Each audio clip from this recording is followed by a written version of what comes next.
कि आपकी जो लाइफ है आपके हाथ में है और वो एक पेंसिल के समान है। हर कोई पेंसिल यूज़ कर चुका है।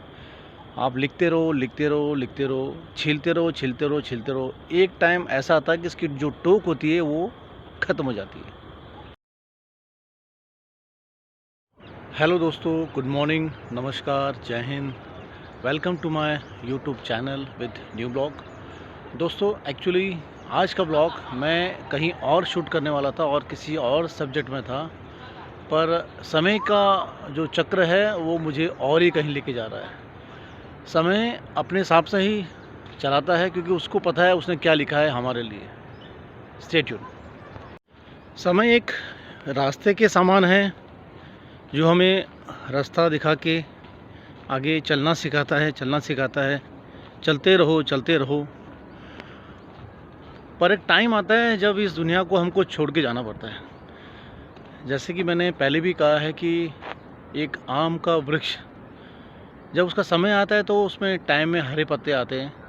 हरे पत्ते आने के बाद फूल आते हैं। फूल आने के बाद कच्ची बोरियां आती हैं और कुछ समय के बाद वो आम का जो पेड़ है पूरा भर जाता है और कुछ समय लेके उसमें से जो पके हुए आम हैं वो नीचे गिर जाते हैं, अपने आप को नीचे निछावर कर देते हैं। दोस्तों आता हूँ टॉपिक के ऊपर। कुछ हमारे साथ भी ऐसा ही हुआ, हमारी फैमिली के साथ। 80 इयर्स के बाद मेरे फादर इन लॉ ने इस दुनिया को गुड बाय कर दिया।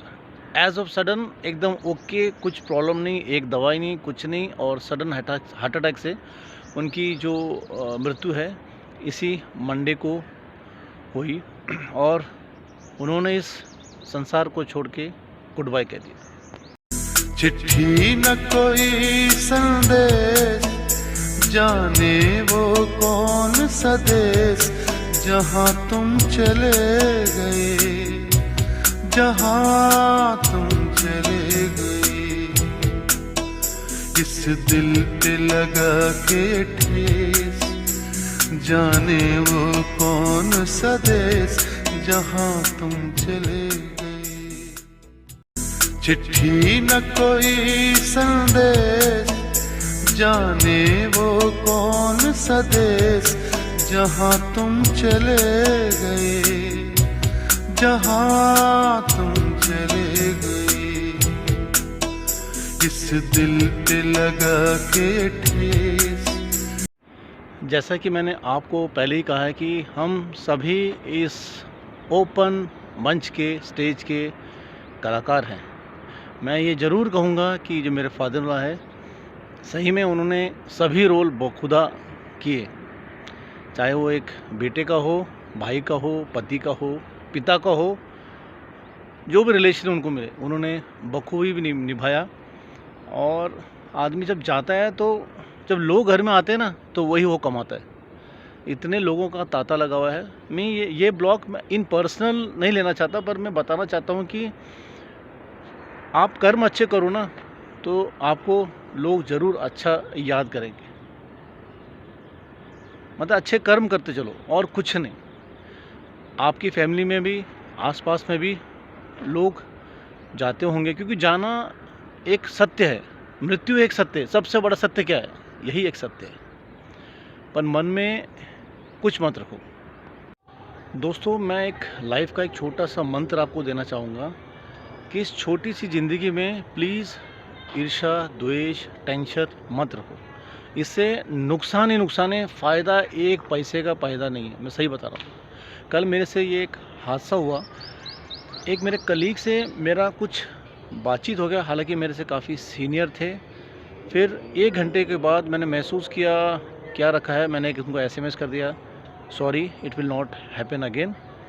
आप विश्वास नहीं करेंगे, तुरंत उनका रिप्लाई आया, okay we will work jointly. मुझे इतनी खुशी, और मैं टेंशन से सुबह स्टार्ट नहीं कर सकता। मेरी जो टेंशन थी वो उसी टाइम ख़त्म हो गई। तो बात करके बात बनती है, बिगड़ जाती है अगर आप शांत रहो तो, क्योंकि वो अंदर ही अंदर एक कोल्ड वॉर चालू हो जाता है। दोस्तों एट द एंड इस छोटे से ब्लॉग में मैं यही कहना चाहूँगा कि आपकी जो लाइफ है आपके हाथ में, और वो एक पेंसिल के समान है। हर कोई पेंसिल यूज़ कर चुका है। आप लिखते रहो, लिखते रहो, लिखते रहो, छीलते रहो, छीलते रहो, छीलते रहो। एक टाइम ऐसा आता है कि इसकी जो टोक होती है वो ख़त्म हो जाती है। फ्रेंड्स, इस ब्लॉग में एक चीज़ और ऐड ऑन करना चाहूँगा। आपको याद होगा लास्ट संडे हमने इंद्रायणी नदी क्लीन की थी, मैंने और हमारी टीम ने मिलके, और मंडे को ही मेरे फादर इन लॉ का देहांत हुआ। कैसा कोइंसिडेंट है कि उनके लिए ही ये शायद नदी क्लीन हो, ऐसा मुझे आभास हो रहा है।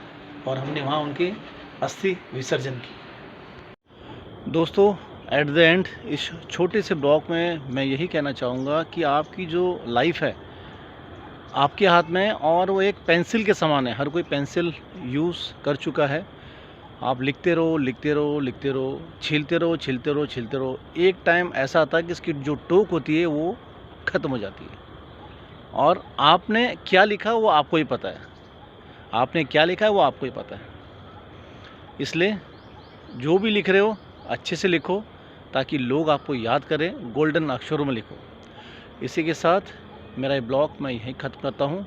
मिलते हैं मज़ेदार ब्लॉग में नेक्स्ट संडे को, क्योंकि कुछ नया था और आपको दिखाना था कि हम क्या कर रहे हैं पूना में।